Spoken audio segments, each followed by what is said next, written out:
Irmãos, a graça e a paz de Cristo, amém? Nós vamos, nessa noite, abrir a palavra do Senhor no Evangelho de Lucas, Evangelho segundo escreveu Lucas, capítulo 10, texto muito conhecido, a partir do verso de número 38.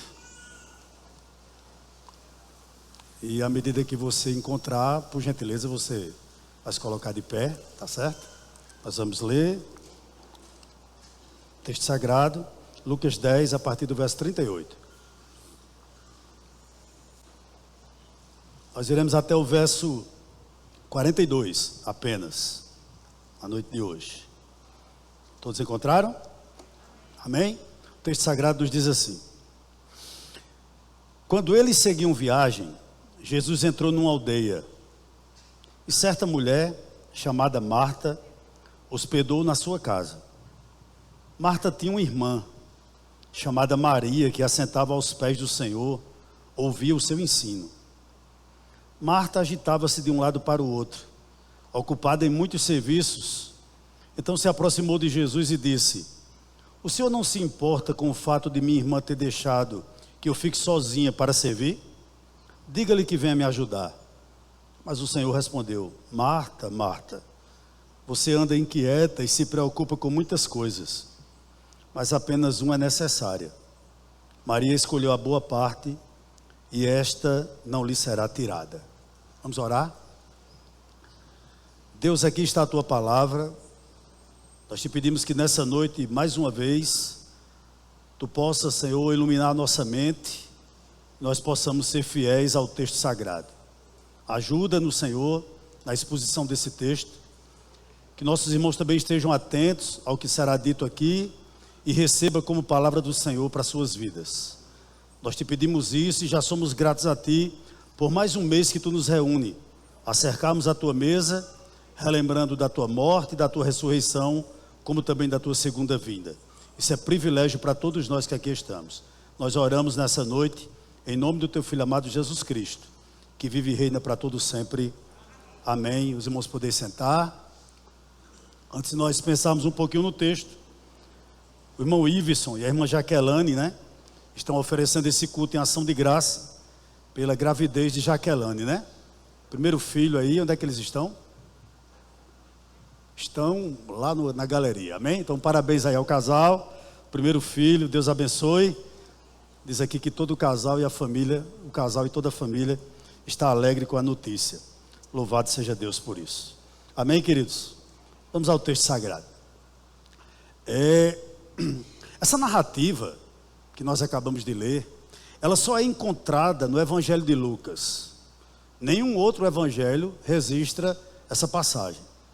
Interessante que Jesus está a caminho de Jerusalém, que ficava algo em torno de 3 quilômetros distante de Betânia. Então era muito próximo. Mas uma coisa que o texto não nos diz, mas que eu gostaria que você atentasse para o seguinte: como Jesus chega a Betânia? Você pode estar dizendo: pastor, a pé. Eu quero que você entenda comigo como estava a vida de Jesus, como estava o coração de Jesus, como ele chega à casa de Marta e de Maria. Primeiro, decidido em ir para a cruz. Por que eu afirmo isso? Porque desde que desceu do Monte da Transfiguração, Jesus estava estampado no rosto dele que ele estava disposto a ir para a cruz. É assim que ele chega. Como também debaixo de uma crescente oposição. O Senhor Jesus, ele tinha convicção de que ele seria entregue nas mãos de pecadores e seria crucificado. É assim quando ele chega na aldeia de Betânia, mais precisamente na casa de Marta e Maria. Mas não só isso. Ele sabia também que as autoridades judaicas já tramavam a sua prisão e a sua traição para levá-lo exatamente à cruz. É nesse contexto, é com esse coração que Jesus chega à aldeia de Betânia, ou mais precisamente à casa de Marta e Maria. Interessante, eu não sei se você já teve essa oportunidade. Eu já ouvi muitas pregações acerca desse texto, e a maioria delas desce a lenha em Marta. É como se Marta fosse uma desviada. É como se Marta fosse uma imprestável. E eu não vejo isso nesse texto, sinceramente falando. E de imediato eu gostaria de destacar pontos positivos na vida de Marta. À luz desse texto, quais são os pontos positivos da vida de Marta, como em outros que a gente vai buscar aqui nessa noite? Primeiro, destaque positivo. Marta era amada por Cristo. Você quer um privilégio maior do que isso? Aonde está isso, pastor? No Evangelho de João, no capítulo 11, verso 5. O texto sagrado diz o seguinte: ora, Jesus amava Marta e a irmã dela, e também Lázaro. Então, com foco nesse texto, nós também tomamos conhecimento que essas duas irmãs, ela tinha também um irmão chamado Lázaro. E todos os três eram amados por Cristo. Isso a gente não pode deixar passar despercebido. Veja que coisa importante eu estou dizendo para você. O fato de Marta ser amada por Jesus. E por que isso é importante? Enquanto uma igreja se reunia em Laodiceia, e Jesus não estava dentro dela, pelo contrário, estava fora dela, na vida de Marta, na vida da família de Marta, na casa de Marta, Jesus estava dentro dela. É fato, à luz desse texto aqui, que Jesus vai à casa de Marta, proporcionando a elas, tanto Marta quanto Maria, comunhão. Outro fato importante de como essa família era amada, foi iniciativa de Jesus se hospedar na casa de Marta. Ninguém o chamou. Ele decidiu por si próprio ir à igreja de Betânia e mais especificamente ir se hospedar na casa de Marta. E mais, ele vai lá não apenas para pernoitar, ele vai lá não apenas para comer, ele vai lá para ensinar. Veja que privilégio essa família tinha. Ou seja, além de ser amada, Marta era alguém privilegiada. Pelo fato de ser amada é verdade, e pelo fato de poder ter comunhão com Cristo também é verdade. O que eu posso chegar? Que conclusão eu chego? Que Marta era uma filha de Deus. Em outras palavras, ela era alguém escolhida por Deus. Primeiro ponto positivo da vida de Marta: ela era amada por Jesus. Segundo, ela praticava a hospitalidade. Ela praticava a hospitalidade. Prática, né? Prática ordenada a todos os cristãos. Está lá em Romanos 12, 13, em Hebreus 13, 2, desculpa os textos, é muito 13 para o meu gosto, mas está lá registrado, não é verdade? Está lá registrado. Marta praticava a hospitalidade. Está certo? Isso fica claro? Fica claro no verso 38. Quando eles seguiam viagem, Jesus entrou numa aldeia e certa mulher chamada Marta hospedou na sua casa.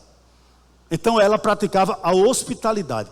Nós podemos dizer, sem sombra de dúvidas, que a casa de Marta estava aberta ao serviço do reino de Deus. Mas não só a casa dela, o seu coração. Marta tinha o coração no reino de Deus. Não é verdade? Isso fica muito claro aqui.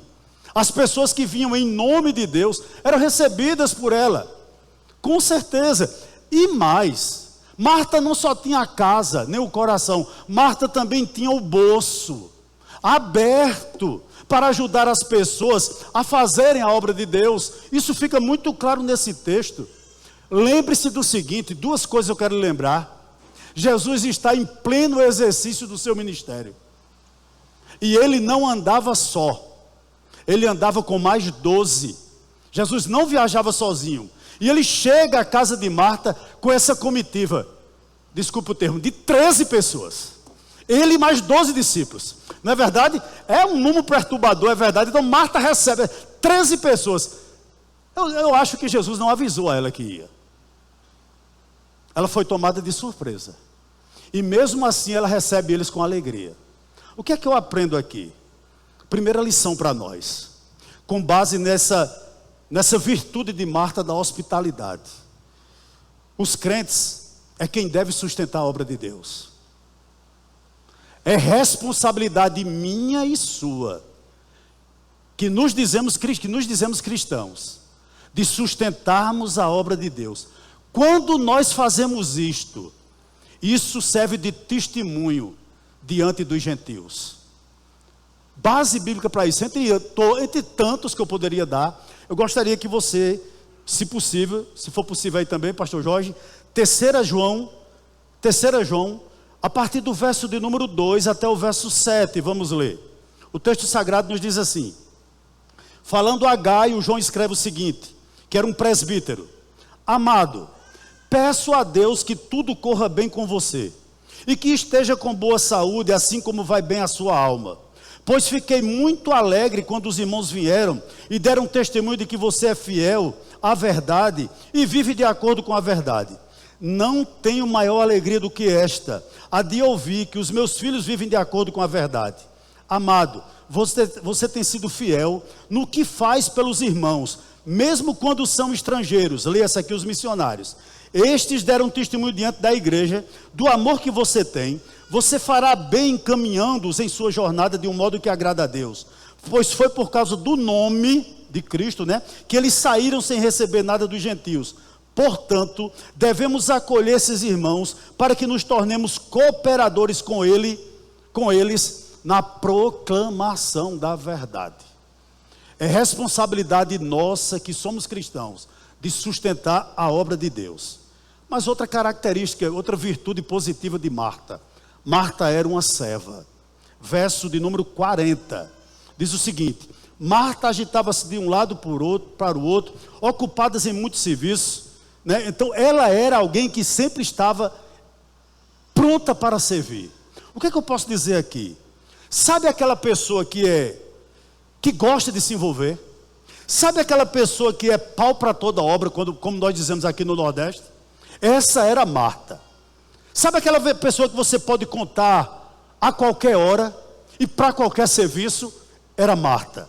Mesmo os serviços mais difíceis, ela estava disponível. Então ela era uma serva, sempre pronta a servir. Porém, irmãos, como todo mundo, ela tinha pontos negativos na vida dela. Ela tinha coisas a serem consertadas na vida dela. E graças a Deus que Jesus amou Marta a tal ponto de corrigir. Todos nós que estamos aqui, sem exceção, nós temos coisas a serem consertadas. Há vícios na nossa vida que devem ser tirados, arrancados. E Marta tinha também, como qualquer filho de Adão. E ela era. Primeiro, antes de entrar nos destaques negativos de Marta, eu gostaria de lhe levar uma reflexão aqui nessa noite. Imagine que você vai receber alguém para lhe ajudar, seja na sua casa, seja no trabalho, seja na sua igreja, e você recebe uma recomendação, ou melhor, uma carta de recomendação dessa pessoa, na qual essa carta de recomendação diz o seguinte acerca dessa pessoa que você vai recebê-la. Essa pessoa, ela é amada por Deus. Em outras palavras, ela é uma crente, ela é uma escolhida. E mais, ela é uma pessoa extremamente hospitaleira. E mais, é uma serva. Deixa eu lhe fazer uma pergunta aqui. Eu gostaria que você respondesse sinceramente. Você ficaria feliz em receber essa pessoa? Claro que sim. Claro que sim. Aí você me perguntaria: pastor, era exatamente isso que Marta era? Sim. Então qual o problema dela? Eu vou resumir em uma frase. A vida cristã é um eterno aprendizado para o crescimento espiritual. Se você deixar de aprender, você cai. Se você deixar de crescer, você vai se desintegrar. Esse era o problema de Marta. Ela não queria mais aprender, ela não queria mais crescer. E graças a Deus que Cristo chama ela à responsabilidade. O verso 40 diz que ela estava agitada demais. Agitada demais, irmãos. Marta era alguém desassossegada. A vida de Marta, ou melhor, a mente de Marta, vivia aflita. Eu gostaria de dizer algo aqui para você nessa noite. Todos nós aqui que estamos aqui, os que me acompanham de forma remota, todos nós temos um pouquinho de Marta em nós. Todos nós temos. Nós vivemos aflitos demais, irmãos. Nós somos uma geração desassossegada demais. A exemplo de Marta, Nossas mãos estão sempre rendidas ao trabalho. Ao exemplo de Marta, nós sempre estamos apressados. Queridos, sabe quando você começa a fazer as coisas para Deus no automático? Como isso é perigoso. Eu vou para a igreja porque já tornou-se uma religiosidade. Eu tenho que fazer isso no domingo. Eu vou para a escala porque eu estou na escala, eu tenho que cobrir alguém. Eu vou pregar porque é meu dia de pregar. Há muita gente fazendo as coisas no automático. Como isso é perigoso. Marta estava assim, Jesus estava ensinando, e Marta não estava muito preocupada com o ensinamento, não. Ela estava ligada no automático, sabe? Nas suas atividades, as mãos rendidas ao trabalho. Ela não tinha mais tempo de parar e escutar. Tem gente assim, irmãos, já não escuta mais. São senhores da sua vida. São os capitões da sua alma. Não precisa mais ouvir ninguém, não precisa ser mais aconselhado de ninguém. Por ninguém, perdão. Isso é muito interessante na vida de Marta. Por que eu digo isso? Porque Marta colocou o trabalho para Cristo no lugar da comunhão para Cristo. Em outras palavras, ela substituiu Cristo pelo serviço a Cristo. E isso é muito perigoso. Quando você se torna apenas um religioso e deixa de adorar. Há um texto, não precisa você abrir, eu vou citá-lo. Na segunda carta de Paulo a Timóteo, capítulo 2, verso 15. Timóteo, um jovem pastor em Éfeso. Olha o que Paulo exorta ele. Dessa maneira aí, olha. Procure apresentar-te a Deus aprovado, como obreiro que não tem de que se envergonhar, que maneja bem a palavra da verdade. Veja que conselho, irmãos, precioso de Paulo a seu filho na fé chamado Timóteo. Por que eu digo isso? Porque qualquer crente que põe a mão no arado deve antes apresentar-se a Deus como aprovado. Isso é muito claro à luz desse texto, para que depois ele possa se apresentar diante dos homens com eficácia. Quem não tem comunhão com Deus, quem não vive aos pés de Deus, irmãos, não pode pregar aos homens com eficiência. Isso é muito claro. Não pode fazer a obra de Deus com eficiência quem não vive na presença de Deus. Portanto, interessante que nesse texto que nós acabamos de ler, a palavra aprovado no grego é parastesai, é apresentar-se para o serviço. É isso que Timóteo está pedindo, Paulo está pedindo a Timóteo. Apresente-se ao serviço, mas não apresente-se de qualquer maneira, como Marta. Não. Primeiro que você seja aprovado. E esse texto, e essa palavra aqui, aprovado, ela faz alusão, por exemplo, a uma pedra que era cortada milimetricamente para ser colocado como uma pedra de esquina em um alicerce. Essa pedra ela tinha que ser aprovada pelas pessoas que estavam trabalhando aquela pedra. Quando não era aprovada, era colocada uma letra A minúscula naquela pedra. Quando as pessoas iam pegá-la, já sabia que ela tinha sido provada, mas ao mesmo tempo reprovada. Paulo está dizendo a Timóteo exatamente o seguinte: apresente-se a Deus aprovado, como um obreiro que não tem do que se envergonhar, que maneja bem a palavra da verdade. Que conselho maravilhoso. Eu creio, no meu entender, que era dessa maneira que Cristo queria que Marta se apresentasse. Veja bem, a parte mais importante da nossa vida cristã é a que só Deus vê. A parte mais importante sua, no que tange respeito à sua vida espiritual, é o que só Deus vê. Só Deus sabe como, quando e quanto tempo você ora. Só Deus vê quando, como e quanto tempo você medita nas Escrituras. Só Deus vê. A parte mais importante da nossa vida é a que só Ele vê. É a que só Ele vê. Segundo problema de Marta, verso 40 ainda. Marta estava ocupada demais. Ocupada demais. E esse é um risco que todos nós estamos sujeitos, de nos envolvermos tanto no serviço, e aqui me permita um parêntese, tanto na igreja, quanto, irmãos, na nossa vida, vou usar esse termo, não eclesiástica, fora desse ambiente. Esse é um perigo que todos nós corremos. Por quê? Porque quando a gente se envolve demais no serviço, há um perigo de nós perdermos o foco da prioridade. Eu lhe pergunto, quanto tempo você dedica a Deus por dia? Pensa aí um pouquinho. A mente da nossa geração, tal qual a mente de Marta, era um campo disputado por muitos cuidados. Queridos, a nossa mente, hoje, é como um mar agitado, açoitado por muitos vendavais. Marta não tinha sossego no coração, nem tampouco alívio em suas obras. Nossa geração vive assim. Nós não temos tempo mais para Deus, irmãos. Nós não temos tempo mais para a família, irmãos. Nós não temos tempo mais para cônjuge. Nós não temos tempo mais para filhos. Nós não temos tempo mais para a igreja. E ainda apresentamos a nossa agenda dizendo, olha como eu sou ocupado. Isso é terrível. Era a agenda de Marta. Era a agenda de Marta. Era muito serviço. Era muita ocupação. Ela não descansava a sua mente. O que é que eu aprendo aqui com Marta? Pensa um pouquinho aqui nessa noite. No verso 41. Olha o verso 41. Mas o Senhor respondeu, Marta, Marta, você anda inquieta e se preocupa com muitas coisas. O que é que eu aprendo aqui com Marta? Com suas virtudes e com seus defeitos. Primeiro, Jesus a confronta. Jesus corrige Marta chamando pelo nome.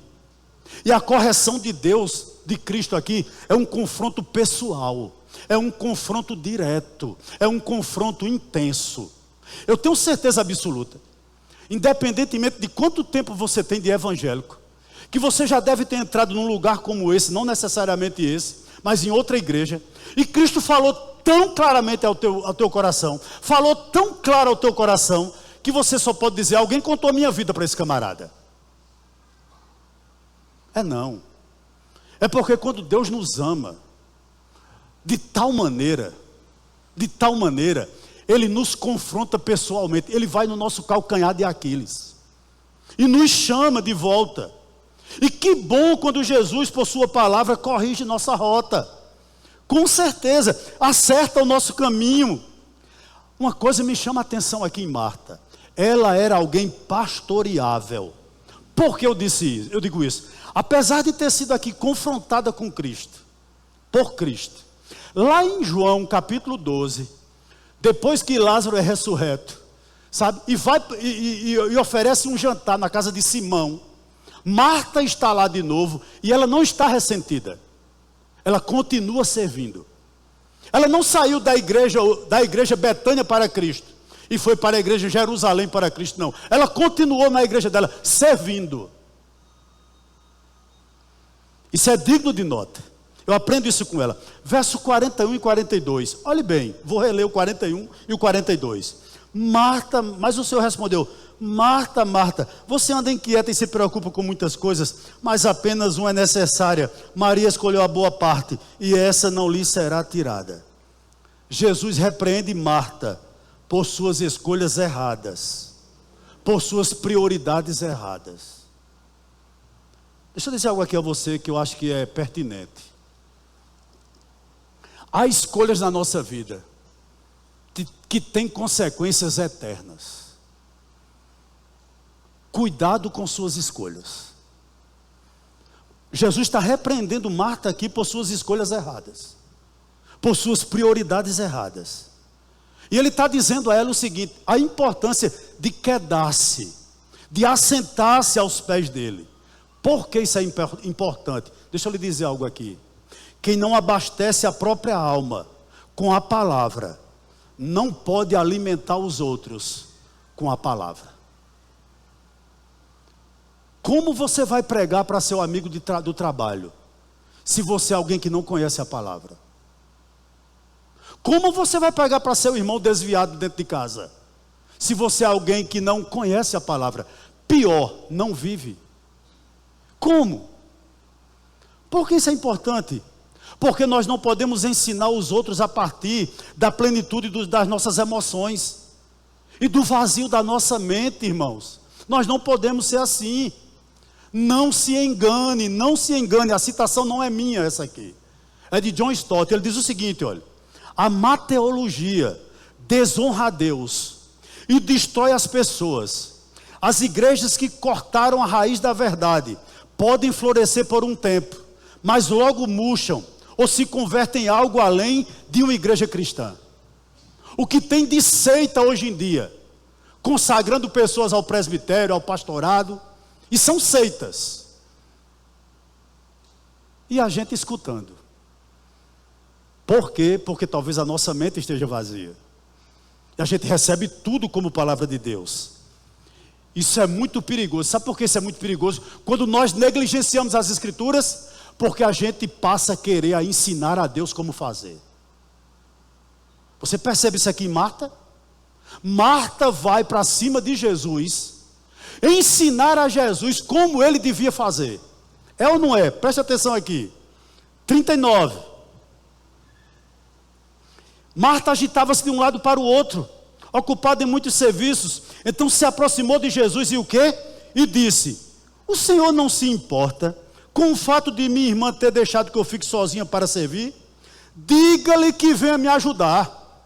Eu estou te ordenando que mande minha irmã vir aqui para a cozinha para me ajudar. Você entende o risco? Às vezes, irmãos, nós somos tão cheios de si, que a gente quer dar ordem a Deus, como Ele deve fazer, o caminho que Ele deve traçar, quais são as medidas que Ele tem que fazer na minha vida e na sua. Por quê, meu querido? Porque isso é muito importante da gente entender. Antes de Marta ir para a cozinha, trabalhar, servir a Cristo, seria necessário que ela se quedasse na sala para aprender. Eu posso dizer algo aqui sem medo de errar. Eu nunca vi alguém submisso. Em outras palavras, eu nunca vi um mau liderado ser um bom líder. Não conheço. Não conheço. Na minha curta vida cristã, eu nunca vi um mau liderado ser um bom líder. Ele não consegue. O que Jesus queria fazer aqui com Marta é que antes que ela fosse servir, ela estivesse disposta a aprender. Sabe de uma coisa? Quem sabe, irmãos, nós estamos ativos demais. Às vezes nós estamos envolvidos demais. Mas eu gostaria de lhe perguntar sinceramente: como está seu coração? Como está a sua alma? Você tem sentado para aprender? Você tem sentado para receber? Responda para você mesmo. Responda para você mesmo. Eu não sei se isso aqui se aplica a Marta, mas pode se aplicar a muitos de nós. Olha, irmãos, o elogio é bom quando é feito de forma sincera e é recebido por aquele que recebe elogio de forma humilde. Repito, eu não sei se isso aqui se aplica à vida de Marta, mas quem sabe Marta não estava querendo ouvir do Senhor o seguinte: mas Marta, você tem um tempero diferenciado, essa sua comida cheira muito bem. O que é que você usa, Marta? Quem sabe Marta estava querendo ser elogiada. Eu não sei, mas isso é muito possível que ocorra comigo e com você. Deixe-me lhe dizer algo aqui nessa noite. Se você se aventurar a fazer alguma coisa para Deus, antes de tudo, ame Ele. Porque você vai se decepcionar com alguns. É imprescindível que você ame-o. Não sei para que Deus lhe chamou. E espera aí uma coisa nessa noite.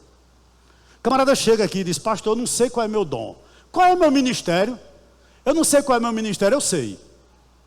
Eu sei qual é o seu ministério. Vou lhe dizer agora para tudinho. O ministério meu e seu é de servir. Sirva.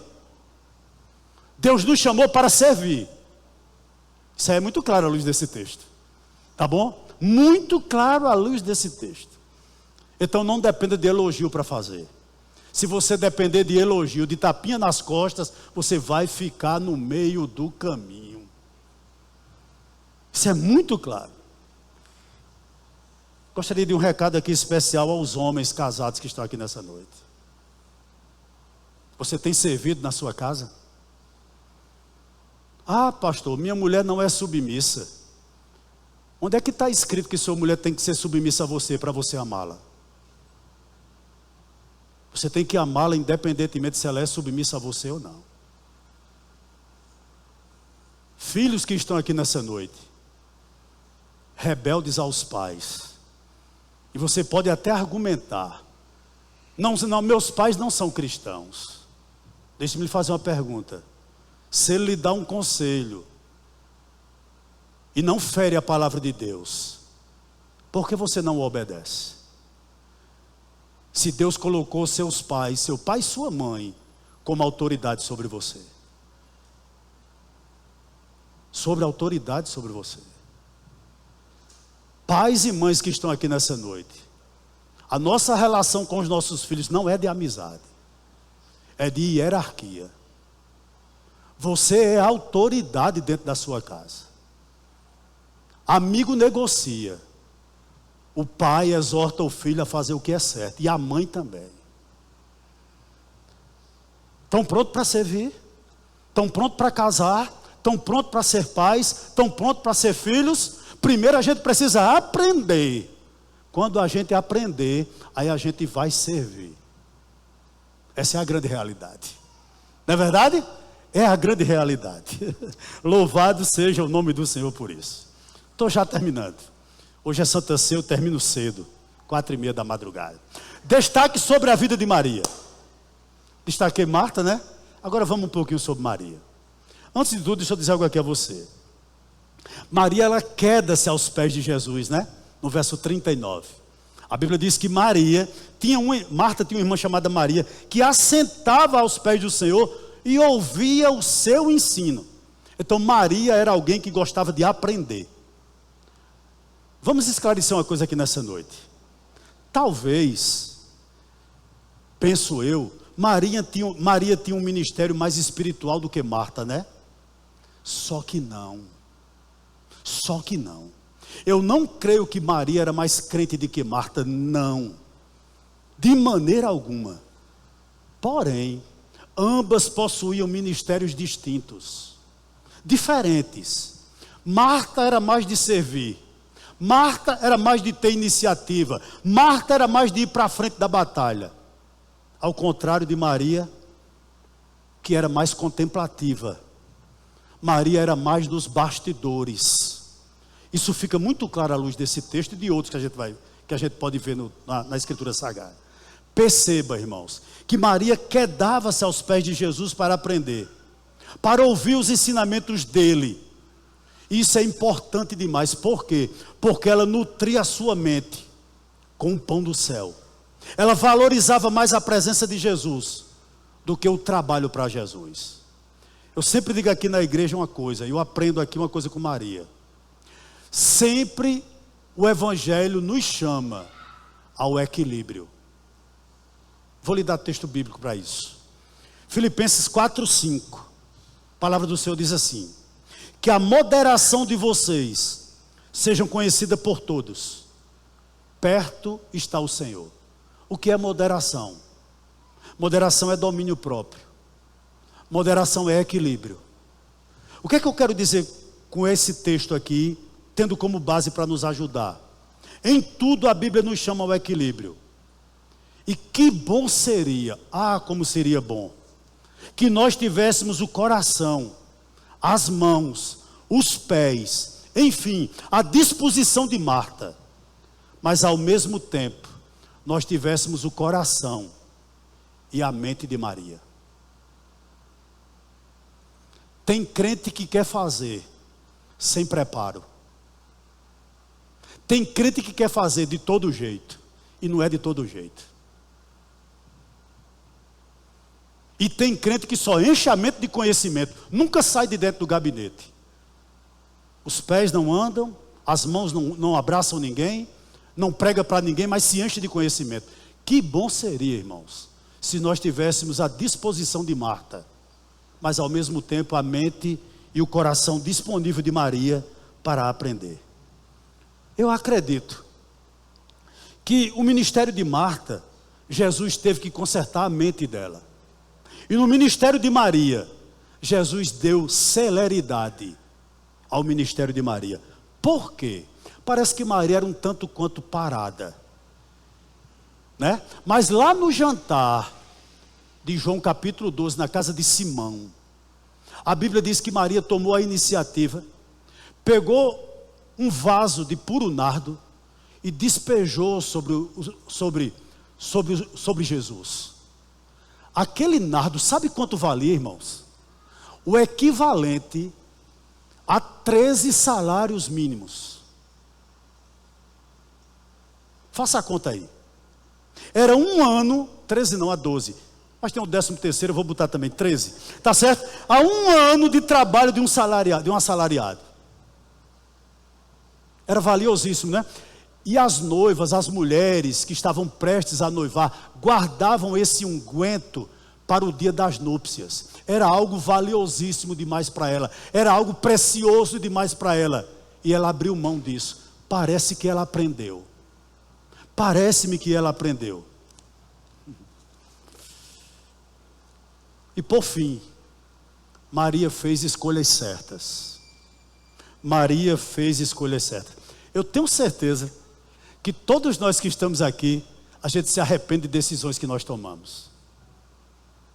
Porque nós tomamos decisões às vezes, irmãos, baseadas aqui, ó, na nossa carne, na nossa natureza pecaminosa. Não nesse tecido, mas na nossa natureza pecaminosa. Às vezes na nossa mente, às vezes num conselho de alguém que não tem muito o que nos dar. Mas Maria, diz o verso 42, né? Finalzinho, Maria escolheu a boa parte e essa não lhe será tirada.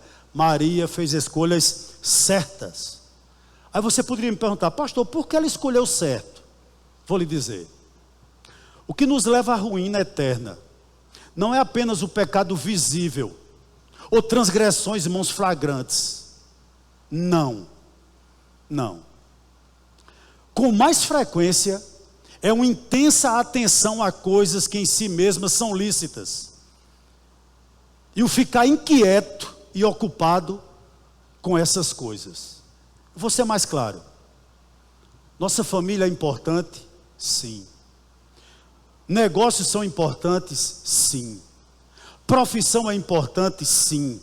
Afazeres são importantes? Sim. Relacionamentos na sociedade são importantes? Sim.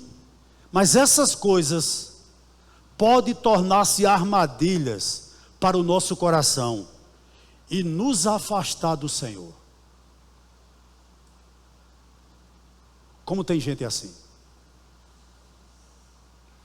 Não tem mais tempo para o Senhor, irmãos. Eu lhe perguntaria sinceramente, vale a pena? Pergunte para você mesmo, vale a pena? Um conselho para você. Acautelemos de permitir que qualquer coisa ocupe o primeiro lugar em nosso coração, exceto Deus. Tenha cautela com relação a isso aqui. Sabe por quê? As coisas temporais, utilizadas com sabedoria, são bênçãos. É verdade, irmãos. Pelas quais nós devemos ser gratos. Saúde, né? Nosso trabalho, nossa família, nossos filhos, nossas amizades, tudo isso nós devemos ser gratos. Contudo, se nós permitirmos que isso inunde a nossa mente e pisoteie as coisas espirituais, elas podem se transformar em verdadeiras maldição. J.C. Ryle, analisando esse texto, ele diz o seguinte: um pouco de terra lançada sobre o fogo que se encontra em nosso íntimo, logo fará que esse fogo seja sufocado. E isso é uma realidade. Deixa eu lhe fazer uma pergunta aqui. Qual foi a boa parte que Maria escolheu e que realmente era necessário? Qual foi a luz desse texto? O texto nos responde. Ela escolheu a graça de Deus. Ela escolheu Cristo, né? Eu sei que é Ele que escolhe, irmãos, é graça de Deus. Mas Maria tomou a decisão certa. Sabe? Por que eu estou dizendo isso? Porque se Cristo é nosso, nós temos tudo em abundância.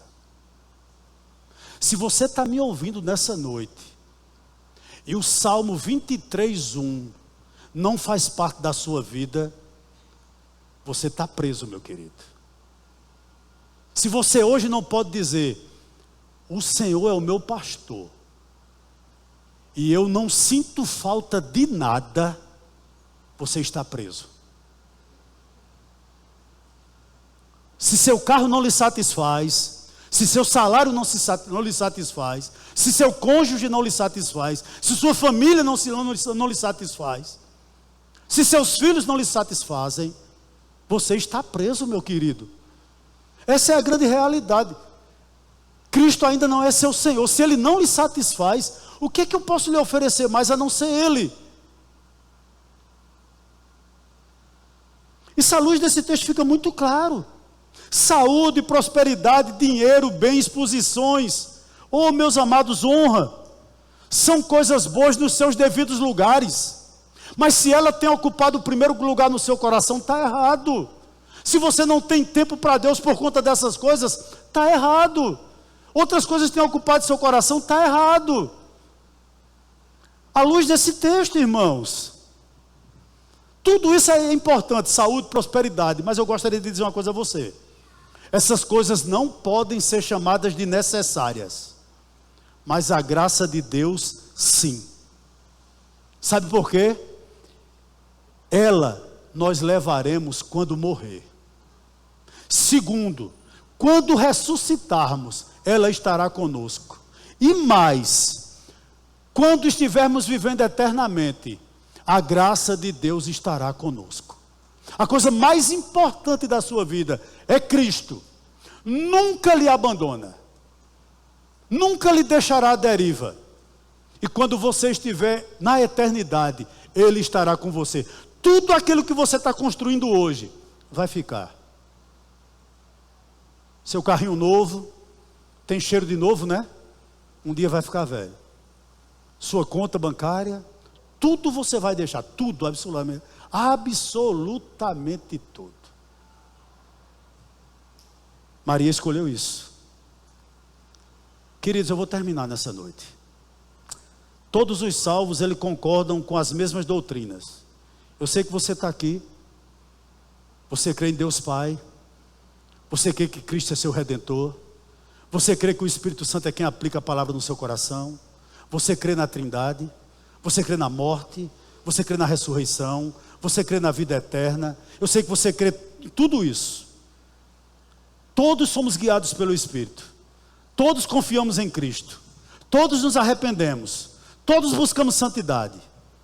Porém, até que Jesus volte, abra seus ouvidos, sempre haverá Martas no nosso meio, e sempre haverá Marias, e nós temos que conviver com todas elas.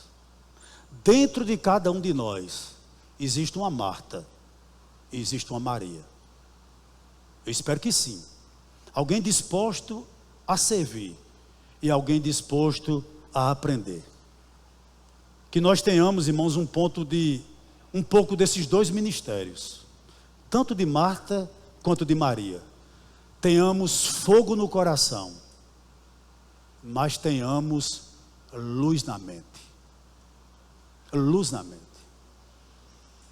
Posso lhe fazer uma pergunta? Você que evangeliza, você que faz alguma coisa para Deus, se amanhã uma dupla de testemunho de Jeová marcar uma visita na sua casa, você recebe para conversar com eles? Ou você vai entregar panfleto e mais panfleto e mais panfleto? O ministério de Marta é de panfleto. O ministério de Marta talvez seja mais, de Maria, talvez seja mais apologético. Nós precisamos do dois. Nós precisamos dos dois para expor a razão da nossa fé. Repito, e termino aqui. Talvez você diga: pastor, me diga qual é o meu ministério. Vou lhe dizer de novo. Deus lhe chamou para servir. O servo, ele não escolhe tarefa. Ele faz a que está ao alcance dele. Que Deus aplique essa palavra no nosso coração no dia de hoje.